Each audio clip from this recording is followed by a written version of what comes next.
Now, I'm going to start this video out with a question. Name all the new and/or different force powers that we see in the prequels that we don't see in the original trilogy. And since it was the height of the Jedi Order and we saw plenty of them on screen, especially in comparison to the original trilogy, I'm sure we must have seen all sorts of crazy new powers.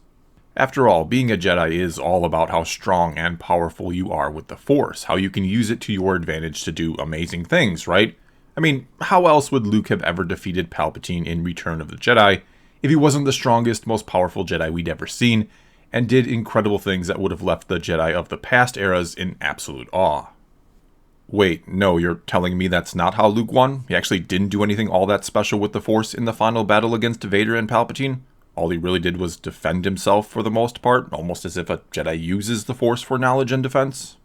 Well, in the rest of the movie, then, he must have used the Force in mind-blowing ways, right?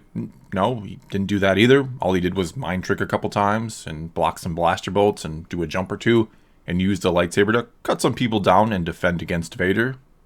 Okay, well, then let's go back to that prequel question. There must have been tons and tons of new Force powers on display in those movies, showing the Jedi at the height of their power. Abilities that we didn't see in the originals, right? Well, yeah, there were a few in there. Absolutely there was, and one of them in particular was pretty spectacular. That being Yoda's ability to block and absorb Force lightning with his bare hand. Though since it's a counter to the strongest Force power of the dark side, that being Force lightning, I'd argue it's pretty appropriate for arguably the greatest Jedi of all time to have learned that ability. Other than that, in the prequels we see Jedi use the Force mostly to augment everyday abilities, like the speed at which they can run, how high or how far they can jump, and so on. They have better, quicker reflexes than others. We also see telekinetic abilities like Force push and pull used to a greater degree than previously seen. I'm certainly not trying to claim the prequels don't show us new things or up the power level at all, but I'd say those movies felt pretty much in line with the original trilogy, at least when considering how many Jedi Masters and Sith Lords we get to see in action during the prequels compared to that original trilogy again. Okay, so now let me ask you this. What new and/or different abilities have we seen in the sequel trilogy? Well, we've seen Force Freeze, which works on everything from people to blaster bolts, it seems. We've seen or learned Snoke could put a Force bond in place that would allow two people to Force Skype. We've seen Force projection done by Luke. We've seen Force Ghosts be able to call down lightning. And we've seen telekinetic powers used to an even more impressive level, I'd say, with Rey having the ability to lift hundreds of tons of boulders without breaking a sweat, and Snoke being able to fling people around with absolute ease. Oh, and we can't forget about whatever that was Leia did out in space when she floated back to the ship. And if you thought the sequel trilogy might be done adding new powers, you'd be wrong. JJ Abrams recently said this in an interview with Vanity Fair. It was really important that we not just redo the things we've seen, but add new elements, which we know will infuriate some people and thrill others. Among those things are not just new ways of doing sort of traditional must-have sequences, whether it's chases or lightsaber battles, or what have you. We wanted to make sure that this picture also showed aspects of the Force in ways that go beyond what you've seen before. Later in this interview, Abrams then also said, "The challenge on this film being the end of 3 trilogies was to tell a story that not only feels inevitable, but also feels surprising. There are some people who will not want to like something, and they will, without question, find something to not like. And people who want to like it will find the things to like.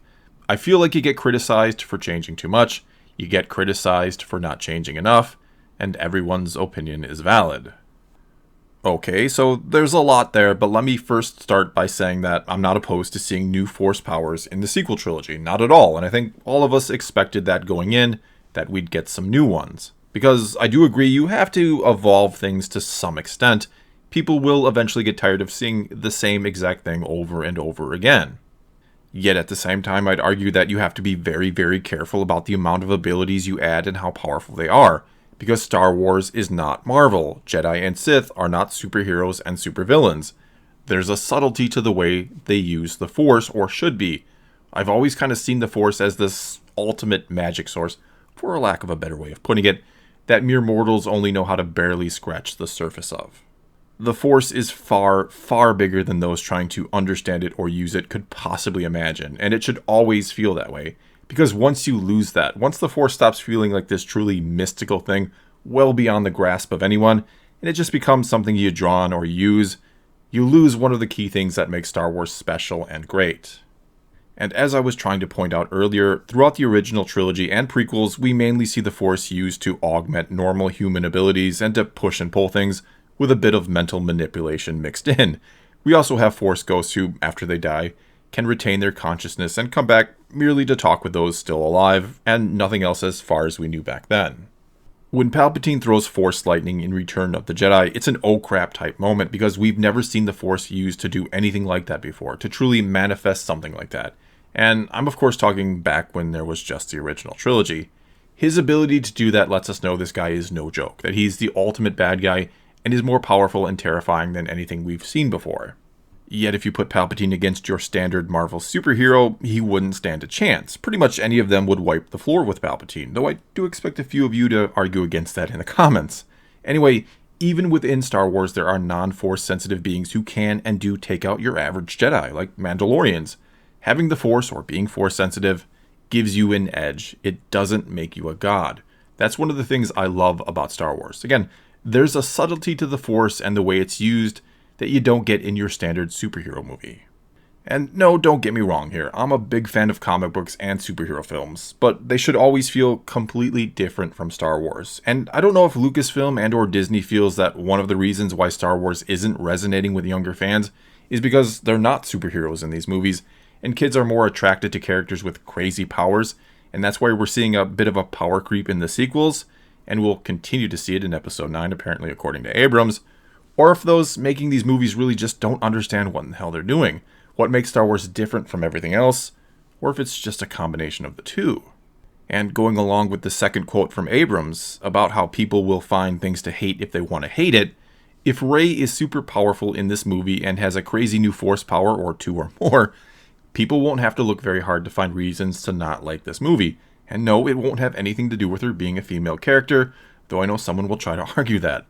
It's all about the aforementioned subtlety and the fact that these are not superhero movies. Because as I see it, the biggest difference between superheroes and Jedi is for superheroes, usually some type of incident occurs where incredible powers are suddenly thrust upon them, and they very quickly have to master those powers to thwart some type of evildoer. For Jedi, it's a slow process. It's all about inner discipline. It's about spending a lifetime learning the ways of the Force and recognizing the dark from the light. It's about letting the Force guide you. Even the greatest and longest living Jedi, as I was saying before, can and will never master the Force, nor would they even seek to. They'll only scratch the surface and serve it the best they can as long as they live. So plain and simple here, Rey should not win because she is the most powerful being that we've ever seen in Star Wars before, or because she read the Jedi books, got a bit of training from Leia and maybe the Force ghost of Luke, and a year or so after being awakened, is now ready to go toe-to-toe with one of, if not the most powerful Sith ever. That is the plot of a superhero movie, not of a Star Wars film. And frankly, her even holding her own against Palpatine would be a joke, unless he is in a weakened state after coming back from the dead or however else he's returning. And just to quickly touch on the last part of that second quote from Abrams, where he said, I feel like you get criticized for changing too much, and you get criticized for not changing enough, and everyone's opinion is valid. Well, I think we all know what he means here, that people complained that The Force Awakens was too much like the original trilogy, and that The Last Jedi was too different from anything else we'd seen, so whatever are we poor writers and directors to do? Well, I don't know, JJ, maybe watch The Mandalorian and learn a thing or two about how to do something completely new and different, yet have reverence for the source material at the same time. If you honestly think Star Wars fans are impossible to please in this day and age, which again, The Mandalorian disproves, and I'll even throw up my poll from last week to show how much this show is truly loved by almost everyone, well, first of all, you probably shouldn't be making this movie if you truly think that about the fans. And second, you're probably going to outthink yourself and do something ridiculous with Episode 9 and justify it by saying, well, you can't make everyone happy, which is a cop-out, especially again with what The Mandalorian is doing right now. You all making the sequel trilogy could have made a large percentage of the fan base happy if you'd just done something new that respected the old. That was it. That was the secret formula you also quickly and easily overlooked somehow. You weren't tasked with the impossible, you were tasked with something that should have been relatively easy in theory. Give the heroes of old an honorable and noble exit while making a few new interesting characters that were related to the old that saved the day in the end. That was it. Anyway, I'm done for now. I know I keep saying that I'm trying to stay open-minded and positive about Episode 9, and I'm really trying, But they don't make it easy with comments like this one, and with the clips like the "They Fly Now" clip, where everyone is so surprised to see flying stormtroopers, because that's the most amazing thing any of them have ever seen or heard of in this galaxy far, far away. Not to mention, they should know they have jet troopers, and Poe has even seen them elsewhere in the canon, and I discussed that all in another video, so I'm gonna just stop right now. Well, that's all I've got for you this time, but thank you to my Discord this morning for playing the Name All the Powers in the prequels that weren't in the original trilogy game, and now it's your turn to tell me what you all think of Abrams' comments, and what you think about seeing more and more Force powers. Does it bother you, or are you okay with it? And do you think Marvel has been impacting the stories we get in Star Wars? Whatever you think about any of that, leave a comment below and let's talk some Star Wars. And until next time, thanks for watching.